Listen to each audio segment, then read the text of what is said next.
ಬಡತನ ಅಂದ್ರೆ ಹೇಗಿರ್ತೈತಿ ಹೇಳ್ತೀನಿ ನೀವು. ಹೇಗಿರ್ತದರಿಪ್ಪ? ಶಾಲ್ಯಾಗ ಯಾರ ಮಕ್ಕಳಿಗೆ ಮೈ ಮೇಲೆ ಒಂದು ತೂತು ಅಂಗಿ ಬಟ್ಟೆ ಹರಿದತ್ತೆ ಅಂದ್ರೆ ನನ್ನ ಕಣ್ಣ ನೀರು ಬರ್ತಾವ. ಹೌದ್ರಿಪ್ಪ, ಹೌದು.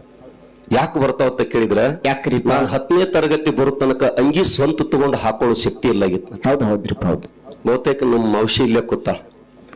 ಹೌದ್ರಿಪ್ಪ. ಅತನ್ಯಾಗ ಬ್ರಾಹ್ಮಣರ ಮನೆ ಕೆಲಸ ಮಾಡ್ತೇವೆ, ಅವ್ರ ಮಕ್ಕಳು ಬಿಟ್ಟದ ಬಟ್ಟೆ ನಮಗೆ ತಂದು ಕೊಡ್ತಿದ್ರು. ಹೌದ್ರಿಪ್ಪ, ಹೌದು. ಅದನ್ನ ಹಾಕೊಂಡು ಊರಾಗ ತಿರುಗಾಡಿ ಬರ್ತಿದ್ವಿ. ನೋಡಿ ನಂಗೆ ಹೊಸ ಅಂಗಿ ಅಂತದೈತಿ. ಹೌದ್ರಿಪ್ಪ. ಅದು ದಿನ ನಾವ ಕಳೆದಿದೀವಿ, ಇವತ್ತಿದು ದಿನ ನಾವ ಕಳೆಯಾಕತ್ತಿದೀವಿ.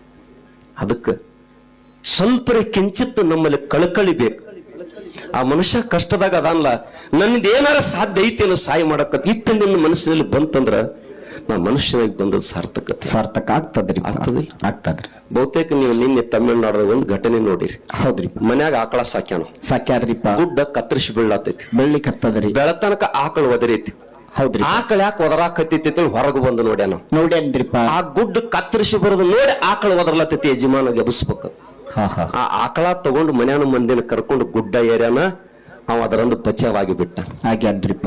ಮತ್ತ ಮೂಕ ಪ್ರಾಣಿಯಲ್ಲಿ ದಯ ಐತಿಲ್ ಐತ್ರಿಪ್ಪ. ಮತ್ ನಾವು ಮನುಷ್ಯರಾಗಿ. ಹೌದು. ಈ ಜಾತಿ ಮತ ಪಂಥ, ನಾ ಉಚ್ಚ ಶ್ರೇಷ್ಠ ನೀ ಶ್ರೇಷ್ಠ ನಾ ಕನಿಷ್ಠ, ದಯವಿಟ್ಟು ಬಸವಣ್ಣನ ಅನತ್ಯ ಪಾಲಸವ್ರಿದ್ರಿ ಅಂದ್ರ ನಿಮ್ಮ ಜೀವನದಾಗ ಜಾತಿ ಮತ ಒಟ್ಟ ತರ್ಲಿಕ್ಕೆ ಹೋಗ್ಬೇಡ್ರಿ. ಹೌದ್ರಿಪ್ಪ, ಹೌದು.